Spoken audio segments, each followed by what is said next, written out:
Welcome to Chapter 9. We're almost to the end of the semester. Got a couple more weeks left. I hope everyone's still enjoying the course. Please remember to contact me if you have any questions. So let's jump right off into Chapter 9. Chapter 9 is the application of international trade. Remember we talked about general overall trade in Chapter 3. But here we're going to go a little bit more in depth and talk about international trade and the value of being able to specialize and be able to import and export.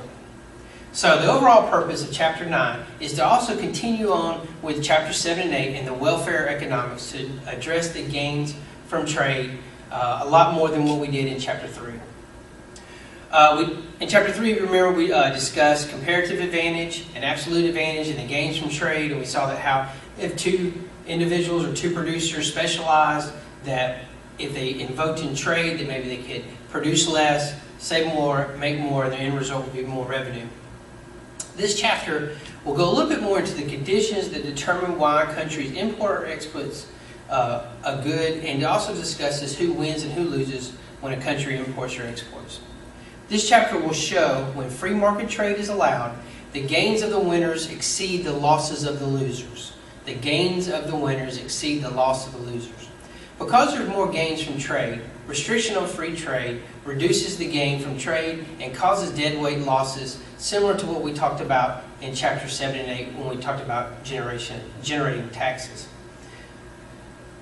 If you look at international trade and the issues that are really no different than trading within state or within county or within region. For some reason, we feel like that if we import or overseas or export overseas, that we're doing a disservice to our country. But when you really think about it, there's not a big difference between importing and exporting to the next county over or to the next state over. So if both suppliers and both sellers and buyers can benefit, trade can be worked out for the best for everybody. Trade isn't always great. There are detriments. You do have to look at both sides, and you have to make assumptions and predictions of which will be your best value to import or export.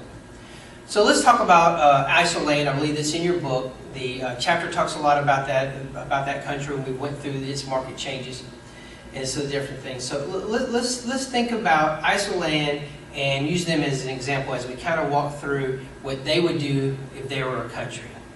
If they're originally, they have no trade, the domestic price of the textile market is what they're asking, and they supply what the demand is, and everything's equal, and it's equilibrium right across the board. But let's decide that maybe they elected a new president, and that new president says, hey, look, I want to start doing international trade. I think we can push up the equilibrium price. I think we can have more supply and have more demand, and we need to start getting our products out into the world. So one of the first things that he would do is put a committee together. He would bring in economists, organize them, and then they would sit down and determine the following. What imports they want to have or what they need, what are their best exports that they can make the most value off of and be able to export. So what this committee would be looking at would say, okay, so we're going to start allowing trade. So what will happen to the price of the textiles and the quantity of the textiles sold domestically? So we're exporting everything. What's that going to do to the domestic price and the domestic buyers? Who will gain from trade? Who will lose? And who will gain from the exceeded in the losses? So in other words, if the gains from the winners are enough to cover the losses from the people who lose income or revenue, then it may be that the gains can be sent over to cover the losses. They need to look, should we put a tariff, a tax imposed on textiles? Should that be part of the new policy? The first issue to decide is Iceland should import or export. Which one should they do first? So if we look at the example that's in the book, the answer depends on many different variables and externalities, and also the price of the textiles in Iceland compared to the price of textiles in other countries across the world.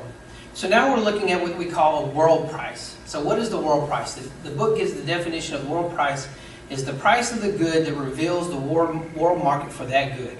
So basically what that is saying is what will the world market pay for that good? Most of you probably know that back in the 90s or late 80s, 90s, you could ship Levi blue jeans to Russia, and people were paying $500–600 a pair for Levi blue jeans that you could buy here in the United States for 30 bucks.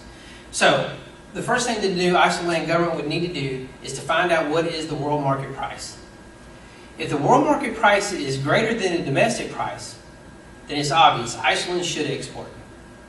If the world price is less than the domestic price, then Iceland should import textiles, because then they could get them for cheaper than what they can make them here or in Iceland. So note that the domestic price represents the opportunity cost of producing textiles in Iceland, while the world price represents the opportunity cost of producing textiles abroad. You saw this happen in the United States with steel. Thus, if the domestic price is low, this implies that the opportunity cost of producing textiles in Iceland is low, and resulting in suggesting that Iceland has a comparative advantage in the production of textiles. If the domestic price is high, the opposite will be true. So who are winners and losers from trade? We can use the welfare analysis to determine who will gain and who will have the most losses if the free trade would begin in Iceland. We will assume that because Iceland will be such a small part of the market for textiles, that there will be takers in the world price economy. Remember, we talked about takers are the ones that have to pay the price. This implies that they will take the world price as given and must sell or buy at that same world price. So, they begin exporting. Where are gains and losses? If the world price is higher than the domestic price, Iceland will know that they have to export textiles. Once free trade begins, the domestic price also will not stay the same. It will have to rise to the world price. As the price of textiles rises, the domestic quality of textiles demanded will fall, and the domestic quality of textiles supplied will rise. Thus, with trade, the domestic quantity demanded will not be equal to the domestic quantity supplied. When a country exports a good, domestic producers of goods are better off, and domestic consumers of the good are worse off. When a country exports a good, that total surplus is increased, the economic well-being of the country will rise. So what happens if we have gains and losses in an importing country? If Iceland's world price is lower than the price, lower than the domestic price, Iceland will have to import textiles. Once free trade begins, and the domestic price will also begin to fall, it will fall down to the world price. As the price of textiles fall, the domestic quantity of the textiles demanded will rise, and the domestic quality of the textile supplies will of course fall. Thus, with trade, the domestic quality demanded will not be equal to the domestic quality supplied. So, Iceland will import the difference between the domestic quality demanded and the domestic quality supplied.